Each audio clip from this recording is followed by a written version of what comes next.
옆에 계신 분들, 앞에 계신 분들 보시면 인사하겠습니다. 사랑합니다. 축복합니다. 사랑합니다. 축복합니다. 우리 권사님들이 드라마를 잘 안 보셔가지고 그런데 상도라는 드라마는 혹시 아십니까? 또 안 보셨죠? 상도라는 드라마 되게 유명한, 좀 오래된 드라마인 것 같긴 한데, 오래됐는데 유명한 드라마가 있습니다. 그 인삼 장수였던 보통 거상 임상옥이라고 하는 사람의 일대기를 만든 드라마인데, 그 드라마에 되게 유명한 구절이 나옵니다. 명대사가 나오는데 뭐가 나오냐면, 장사는 이문을 남기는 것이 아니라 사람을 남기는 것이다 라고 하는 대사가 나옵니다. 그러니까 장사라는 것, 사업이라고 하는 건 이익을 얻기 위한 것입니다. 그게 가장 기본이고 가장 중요한 어떤 핵심이고 가치일 겁니다. 근데 그 드라마에서 그 임상옥은 하지만 그 장사가 이문을 쫓아가면 안 되고, 장사는 사람을 남길 목적으로 사람을 남겨야 결국 그 사람이 이문을, 이익을 가져다 준다라고 하는 측면에서 장사는 이익이 아니라 사람을 남기는 것이다, 이런 말을 합니다. 그러니까 한 사람의 인생이 성공했느냐 실패했느냐를 무엇으로 판가름할 수 있을까요? 그가 어떤 업적을 남겼는지, 그가 벌어들인 이익이 얼마나 큰지, 아니면 어떤 명예를 얻고 어떤 지위에 올라갔는지, 이것으로 그 사람의 성공 유무를, 인생의 성공과 실패를 판단하는 건 지극히 일반적인 기준이고 세상적인 기준일 겁니다. 하지만 하나님은 그것으로 그 사람의 성공과 실패, 인생의 유무를 판단하지 않습니다. 하나님이 판단하는 건 마치 상도에서 얘기했던 대사처럼 사람이 기준인 것 같습니다. 사람, 어떤 사람을 남겼느냐, 어떤 사람에게 전해지고 있느냐라는 거죠. 오늘 우리가 읽었던 본문은 되게 짧은 본문입니다. 한 절이죠, 한 절. 근데 이 한 절 안에 굉장히 중요한 만남이 숨겨져 있습니다. 오늘 설교 제목처럼 베드로와 마가의 만남입니다. 마가. 내 아들 마가라고 하는 이 짧은 구절.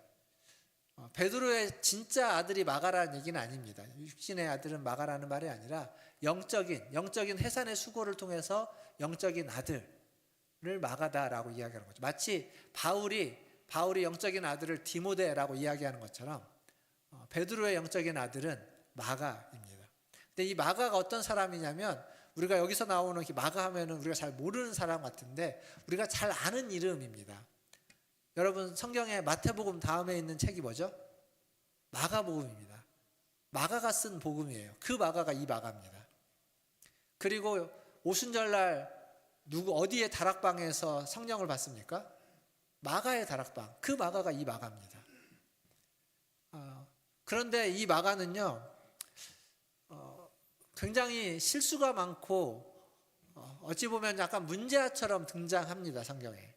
그러니까 오늘 그런 실수투성이었던 마가가 어떻게 베드로를 만나서 위대한 복음서, 마가복음이라는 복음서의 저자가 될 수 있었는지, 그리고 베드로는 어떻게 그러한 사람을 영적인 자녀로, 제자로 세울 수 있었는지를 좀 같이 생각해 보려고 합니다. 지금 이제 베드로에 대한 이야기를 계속 해오고 있습니다. 앞에서 베드로가 예수님을 3번이나 부인했던 어떤 실패자의 모습이었던 베드로를 우리가 봤습니다. 그런데 주님은 그를 포기하지 않고 그를 다시 부르시고 다시 회복시켜서 사명을 주시죠. 그렇게 해서 주신 사명이 누가복음 22장 32절의 말씀에 먼저 나오는데, 한번 이 구절을 보겠습니다. 누가복음 22장 32절 말씀 같이 읽겠습니다. 그러나 내가 너를 위하여 믿음이 떨어지지 않기를.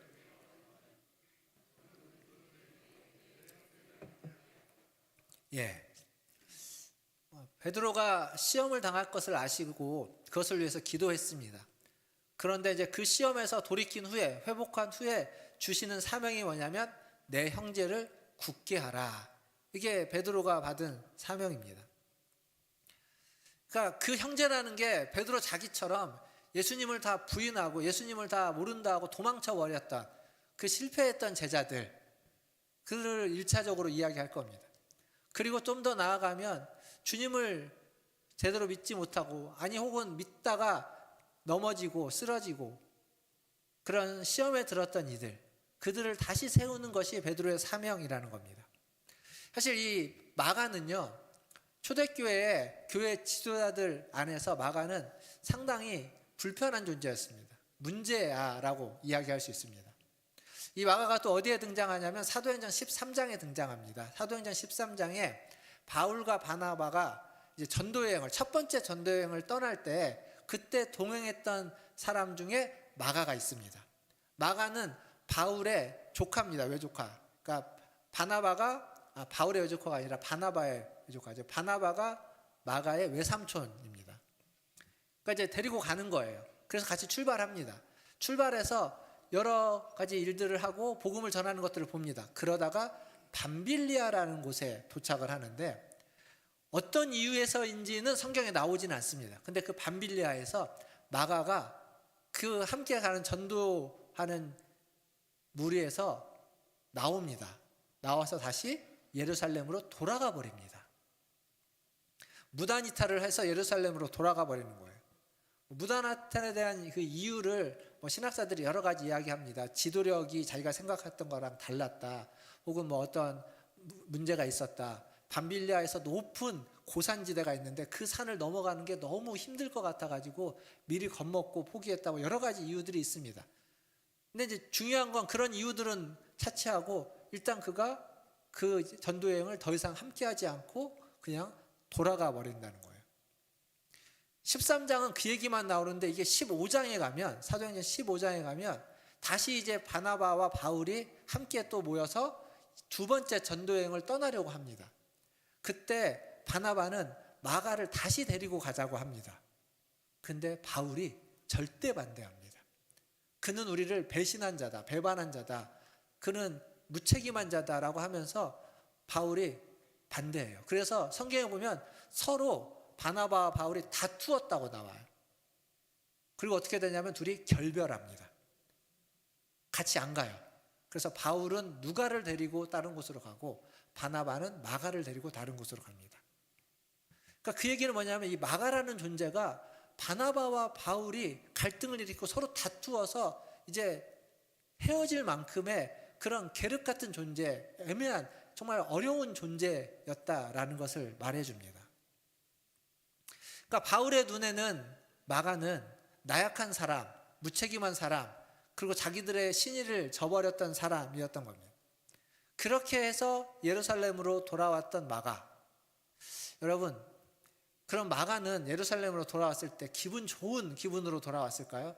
이제 나는 고생하지 않아도 된다라고 하면서 돌아오고 아주 해피했을까요?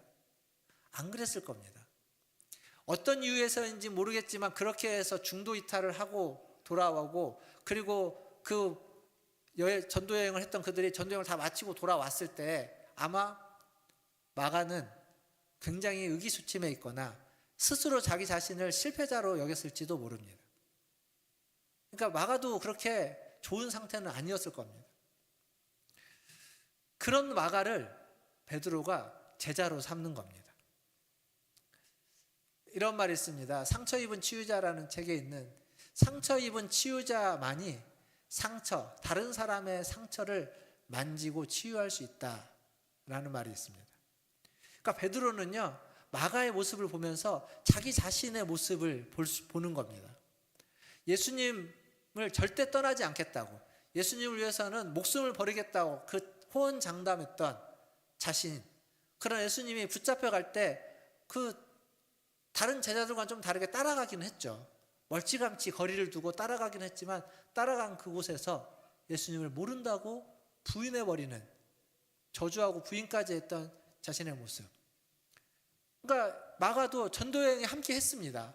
함께 해서 잘해보려고 했고 초반에는 잘했는데 어떤 중간에 어떤 이유에서든지 그것을 다 접고 돌아왔을 때 그 패배의식, 절망감, 그 자포자기하는 실패자 같은 느낌, 베드로가 이전에 가졌던 느낌과 마가가 가졌던 느낌, 두 가지는 오버랩되는 겁니다. 그래서 그 마가를 보면서 베드로는 예전에 자기 자신을 보는 듯 했을 겁니다. 그러니까 베드로는 마가를 정죄할 수 없는 거예요. 그게 자기 모습 같았기 때문에. 아마도 마가에게 그런 얘기를 했겠죠. 나도 그랬다. 나도 너처럼 도망치고 나도 너처럼 모른 척하고 모른다 하고 그냥 뒤돌아섰던 그런 사람이다 라고 이야기해 줬을 겁니다. 사랑하는 성도 여러분, 완벽한 사람이 스승이 되는 게 아닙니다. 완벽한 사람이 훌륭한 제자를 만들어내는 게 아닙니다. 베드로는 완벽하지 않았습니다. 그에게는 아픔이 있었고 상처가 있었고 약점이 있었습니다.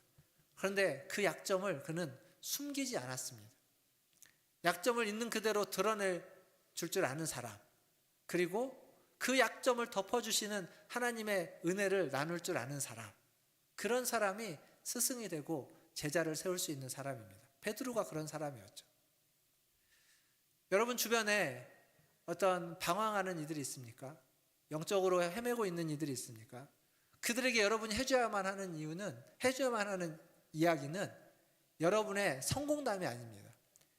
예수를 잘 믿으니까 이렇게 내가 성공했다라고 하는 신앙 간증보다는 우리가 살아오면서 어렵고 힘들었던 이야기들, 실패했던 이야기들, 좌절했던 이야기들, 그러나 거기에서 내가 어떻게 겨우 살아가고 있고 회복하고 있고 하나님이 어떠한 분이신지를, 그 실패와 회복의 이야기가 성공담의 이야기보다 훨씬 더 그들에게 영향이 있습니다.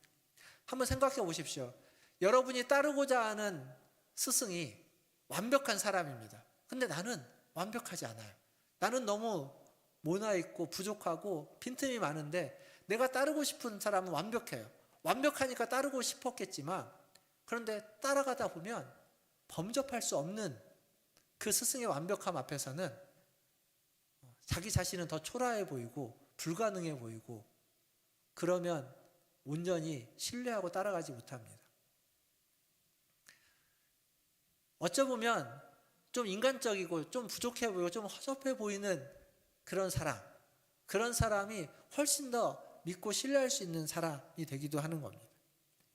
물론 자신의 아픔과 약점, 상처를 공유하는 건 쉬운 일이 아닙니다. 그리고 아무에게나 해서도 안 될 일인 건 맞습니다. 그러나 그것을 통해서 우리가 드러내고자 하는 것은 하나님이 그 약점을 통해서 우리에게 은혜를 베푸시고 우리를 이끌어 가신다라는 사실입니다. 그리스도의 제자를 세우는 것은 그러한 우리의 약점이, 연약함이 디딤돌이 되어서 그들이 주님 앞에 더 나아갈 수 있도록 인도해 주실 것입니다. 베드로는 자신에게 약점이 있기에 마가를 제자로 부를 수 있었고 마가를 제자로 키웁니다. 아까 읽었던 말씀에 보면 내 아들 마가라고 부르죠. 베드로와 마가가 원래 몰랐던 사이는 아닙니다. 아까도 말씀드렸던 것처럼 마가의 다락방이라는 곳에서 있었던 아주 친밀하지는 않았을지라도 알고 있었던 사이이지만, 그런데 그를 제자로 부르는 시점은 언제냐면 마가가 이렇게 예루살렘으로 돌아온 다음에, 아마도 바나바와 두 번째 전도 여행을 갔다 온 뒤였을 겁니다. 혹은 이제 그 전이거나 그때쯤일 텐데, 그때로부터 베드로 전서가 쓰여지는 때까지는 약 15년에서 20년의 시간차가 있습니다. 그 얘기는 뭐냐면 베드로가 마가를 제자로 부르고서 15년에서 20년의 시간을 함께 있었다는 겁니다. 그리고 나서 그를 내 아들 마가라고 표현을 쓴 겁니다. 그러니까 이렇게 부르기까지 꽤 긴 시간이 흘렀습니다. 다른 말로 바꾸면 마가가 진정한 제자로서 베드로가 자신의 아들이라고 이야기할 정도의 수준에 이른 건 그냥 한순간에 되는 게 아니라 10년, 15년, 20년의 긴 시간을 필요로 했다라는 이야기입니다. 그 시간 동안 베드로가 뭘 했을까요? 마가에게 여러 가지 이야기들을 해줬을 겁니다. 그가 만났던 예수님에 대한 이야기. 마가는 예수님의 제자가 아니었습니다. 그러니까 제자인 베드로에게 듣는 거죠. 예수님의 말씀도 듣고 가르침도 받고 여러 가지 것들을 배우면서 예수님이 어떠한 분이신지를 듣고 또 들었을 겁니다. 근데 여러분, 상처를 가지고 있는 사람은요 참 힘듭니다. 왜 힘드냐면 뭘 얘기를 해도 그 얘기가 안 받아들여지고 튕겨 나옵니다. 우리가 보통 보호 본능이라고 하죠. 보호 본능. 그러니까 자기가 상처가 있기 때문에 그 상처를 더 상처받고 싶지 않으니까 자꾸 자기를 보호하기 위한 보호 본능이 기본적으로 작동합니다. 심리학에서는 상담이나 심리학에서는 그것을 방어 기제라는 말을 쓰는데 그게 나타나는 방식은 되게 다양합니다. 그러니까 어떤 이야기를 하면 얘기를 딱딱 끊어먹기도 하고, 그리고 이렇게 약간 까칠하게 나타나기도 하고, 혹은 아주 너무 적극적으로 자신을 이렇게 오버해서 과한 표현으로 나타날 수도 있습니다. 저만치 거리를 두기도 하고요. 그러니까 다양하게 나타나는데 그 모든 게 다 더 이상 상처받고 싶지 않은 보호 본능에서 방어 기제로 작동하는 겁니다. 그게요, 억지로 깨지지 않습니다. 그게 누군가가 막 그거 벗어야 된다, 그거 없애야 된다라고 한다고 해서 잘 되지 않아요. 그러니까 아무리 좋은 얘기도, 아무리 좋은 가르침도 상처 입은 사람에게는 잘 스며들어가기 어려운 건 이 방어 기제 때문입니다. 근데 그건 어떻게 해야 되냐면 그 양파 껍질 까듯이 하나씩 조심스럽게 이렇게 걷어내야 됩니다. 그것을 하나씩 걷어내야만 그 안에 있는 진짜 그 사람의 모습과 마주할 때, 그때야 비로소 진정한 관계라는 게 형성됩니다. 그래서 시간이 되게 많이 걸려요. 억지로 안 되고 강하게 밀어붙인다고 되는 일이 아닙니다. 그러니까 지금 베드로는 그런 과정을 10년, 15년을 해온 겁니다. 그래서 그 과정의 결과로서 마가가 마가복음이라는 걸 쓰게 되는 거예요. 근데 마가는요, 예수님을 직접 말씀을 들은 적이 없고 직접 본 적이 없는데 마가복음이라는 복음을 씁니다. 이 마가복음은요, 되게 놀라운 복음서입니다. 4개 마태, 마가, 누가, 요한복음 중에 사도가 쓴, 제자가 쓴 복음서는 마태복음과 요한복음입니다. 누가복음의 누가는 예수님의 제자는 아닙니다. 근데 그는 우리가 보통 이제 의사로 알려져 있고 굉장한 지식인이고, 그래서 주변에 있었던 많은 그 예수님에 관한 이야기들을 다 모아가지고 그 소식을 집필해서 쓴 거라고 할 수 있어요. 반면 마가는 어떠한 인물인지, 그의 지식 수준이 어느 정도인지 알기가 어렵습니다. 잘 나오지 않아요. 문제아로만 등장을 하고 있는 마가예요. 근데 그가 쓴 마가복음이 그 다른 복음서들보다 가장 먼저 쓰여진 복음서이고, 그리고 마태복음과 누가복음은 마가복음을 기준으로 쓰여집니다. 마태는 자기가 제자이고 사도임에도 불구하고 마가복음을 보고서 그 마가복음을 가운데 두고 거기에다가 격가지를 붙이고 자신의 관점을 덧붙이는 것으로 쓰여집니다. 그러니까 마가복음이 복음서 중에 가장, 어찌 보면 가장 중요한 복음서다라고 이야기할 수 있습니다. 근데 그 마가복음이 지금 문제아이고 상처 많았던 이 마가가 쓴 거예요. 어떻게 그게 가능했을까? 베드로가 그걸 가능하게 만든 겁니다. 베드로가 15년, 20년을 그와 함께 하면서 그의 그 방어 기제들, 그 상처들을 다 하나씩 보호 본능들 다 걷어내고 그 안에 주님에 대한, 그러니까 마가의 그 기록은 베드로가 해줬던 얘기, 베드로가 기억하고 있었던 예수님의 모습이 그대로 투영된 거라고 볼 수 있어요. 그걸 그대로 받아들여서 그걸 글로 남긴 거죠. 스승에게 있어서, 스승이라고 하는 분에게 있어서 최고의 영광은 제자가 자기를 뛰어넘는 것이라고 합니다. 보통 제자는 스승을 뛰어넘지 못한다라는 말이 있지만 가장 스승이 원하는 것, 진정한 스승이 원하는 건 제자가 자기를 뛰어넘기를 원한다라고 합니다. 베드로는 예수님의 제자였습니다. 그것도 수제자. 여러 가지 예수님과의 사건들도 다른 제자들보다 훨씬 더 많은 사람. 그랬던 베드로를 뛰어넘는 건 사실 거의 불가능에 가깝죠. 그런데 마가는 베드로를 뛰어넘습니다. 어떻게 뛰어넘느냐? 베드로는요, 어부였지 않습니까? 글을 잘 쓰는 사람이 아닙니다. 베드로 전후서가 있지만 베드로 전후서가 그 문법적으로 보면 굉장히 거친 책이에요. 헬라어가 굉장히 거칠고 투박하게, 문법도 잘 맞지 않게 쓰여진 책. 반면 베드로는 사도행전을 보면 설교를 잘하죠. 그의 설교로 몇천 명의 사람이 돌아오게 됩니다. 그러니까 말은 잘하지만 글은 잘 못 쓰는 그에게 마가가 베드로의 말을 글로 바꿔서 쓴 게 마가복음이라고 볼 수 있습니다. 그러니까 베드로의 한계를 뛰어넘어서 쓰고 그것이 우리가 있는 것처럼 복음서로 우리에게 전해지는 거죠.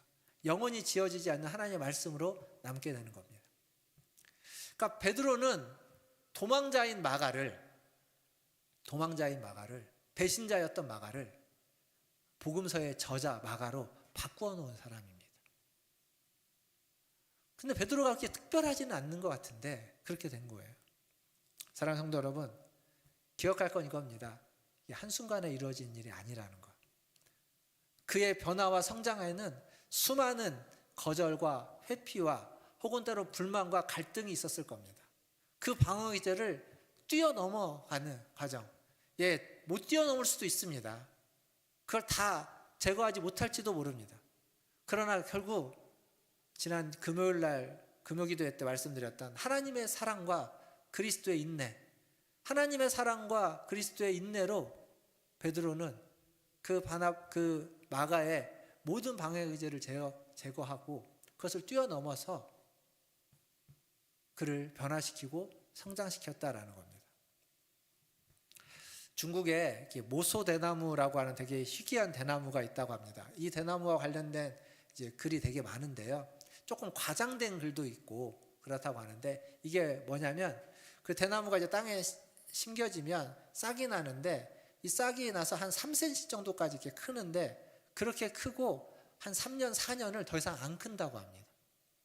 그래서 3년, 4년 동안 크지 않다가 5년째 되면서부터 이 대나무가 갑자기 커지는 거예요. 그래서 6주 만에 15m까지 큰다 막 이런 얘기가 있는데 그건 좀 과장인 것 같고 대나무가 원래 안 크다가 빨리 크는 작물인데 그만큼 굉장히 빠른 속도로 큰다고 해요.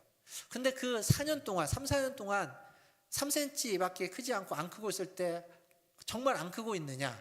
그게 아니라 땅 위로는 크지 않고 있지만 땅 밑에서 아주 깊이 넓게 뿌리를 내리고 있는 거죠. 그러니까 크고 있는 거예요. 우리 눈에 보이지 않지만 우리 눈에 나타나고 있지 않지만 그것이 크고 있고 성장하고 있었다라는 겁니다.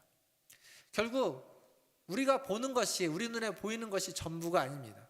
보이지 않는 곳에서 꾸준히 준비하고 꾸준히 성장하고 있다면 때가 되면 그것이 드러나게 되어 있는 겁니다.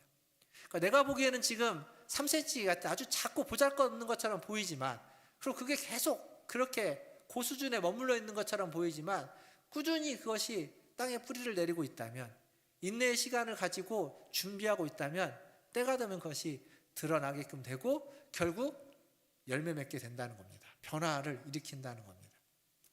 그게 마가였고 그리고 그렇게 끝까지 기다리고 인내했던 이가 베드로였습니다.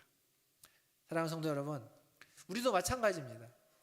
어떠한 일을 할 때 또 누군가를 볼 때 지금 3cm밖에 안 보이고 별것 아닌 것 같은 하찮은 것처럼 그렇게 계속 거기에 머물러 있는 것처럼 보이겠지만 그러나 그를 위하여 우리가 기도하고 기다려주고 인내해주고 또 그도 거기에 머물러 있지 않고 계속 무엇인가를 애쓰고 준비하고 노력한다면 그때가 됐을 때 그 인내의 열매가 맺어질 거라고 믿습니다.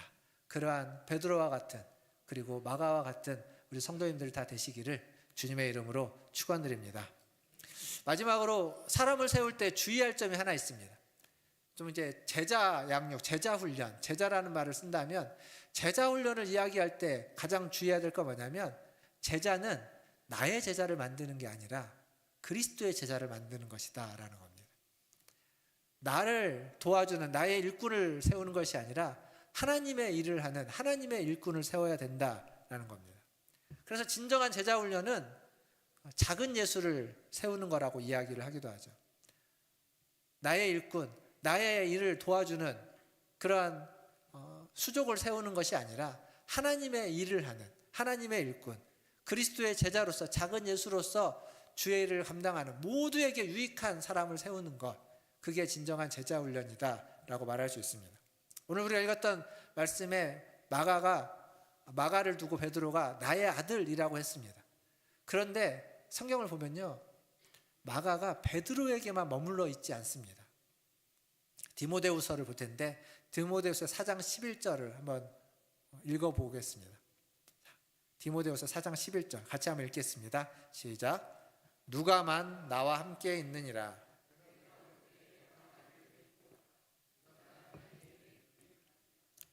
이제 바울이 지금 디모데에게, 자신의 영적인 아들인 디모데에게 편지를 쓰면서 지금 로마 감옥에 갇혀 있을 때인데, 지금 여기에 누가만 나와 함께 있다. 누가가 누구냐면 2차 전도여행 때 바나바와 헤어지고 바울이 데리고 갔던 사람입니다. 그때부터 같이 있는 거예요.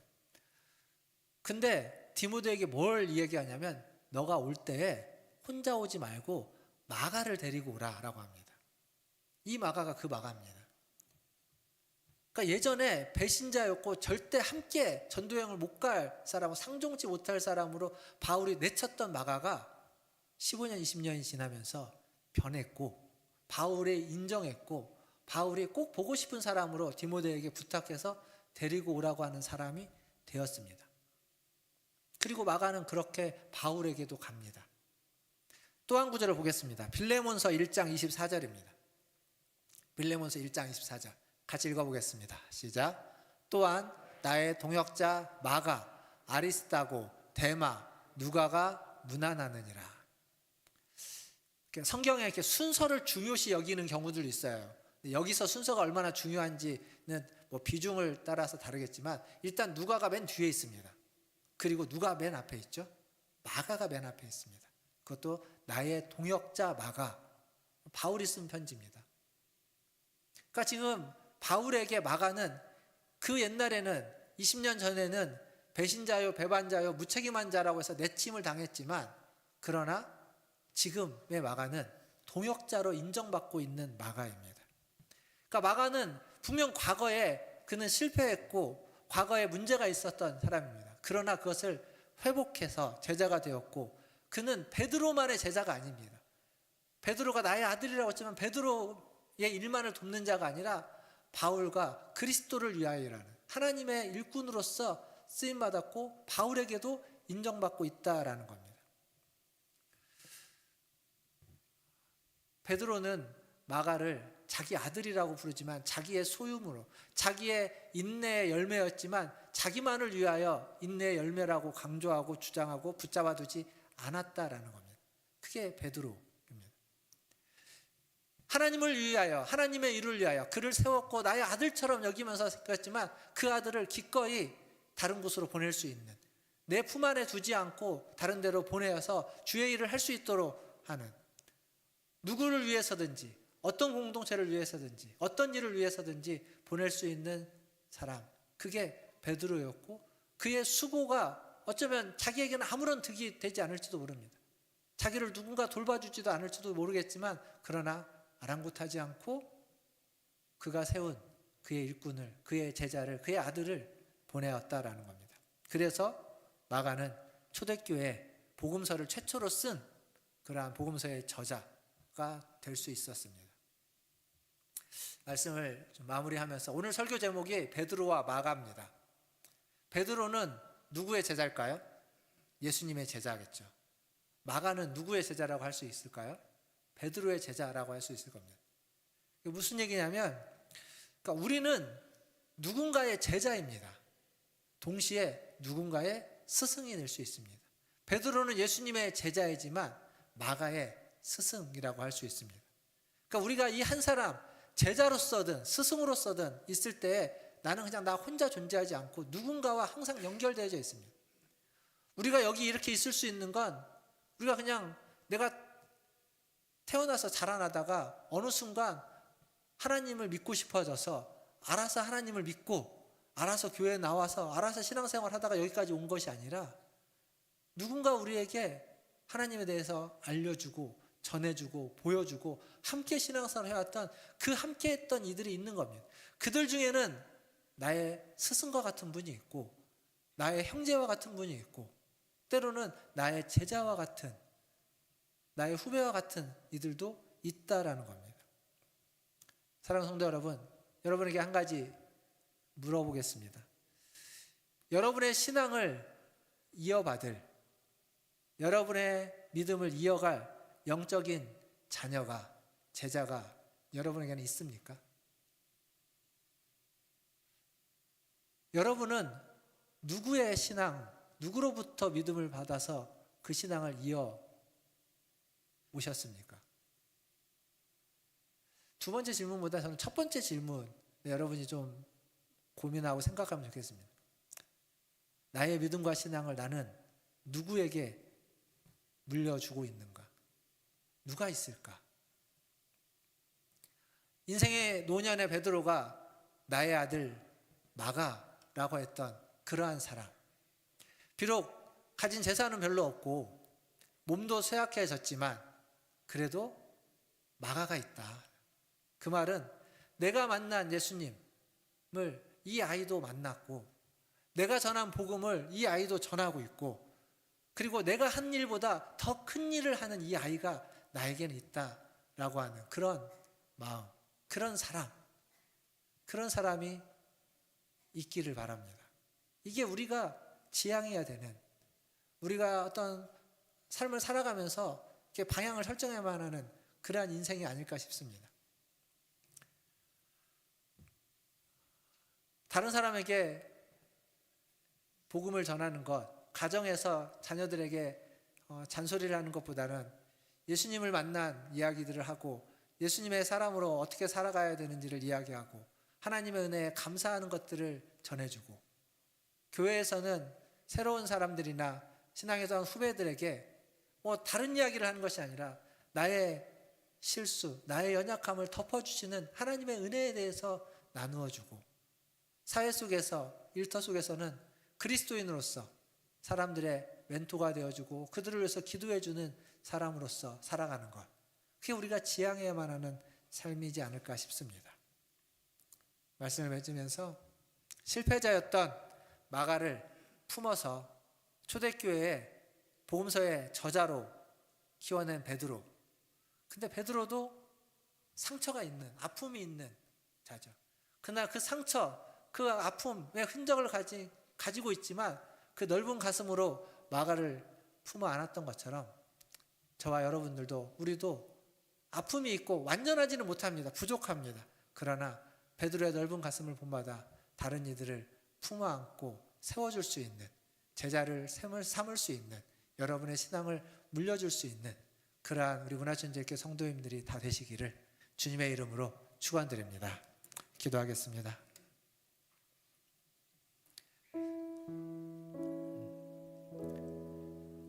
우리는 베드로처럼 마가처럼 훌륭하지 못한 모습들이 참 많은 사람들입니다. 그럼에도 불구하고 베드로도 마가도 주님 앞에 부름받고 쓰임받아서 주의 일을 할 수 있었고 그의 마지막 순간에 칭찬받는 종으로 불렸을 겁니다.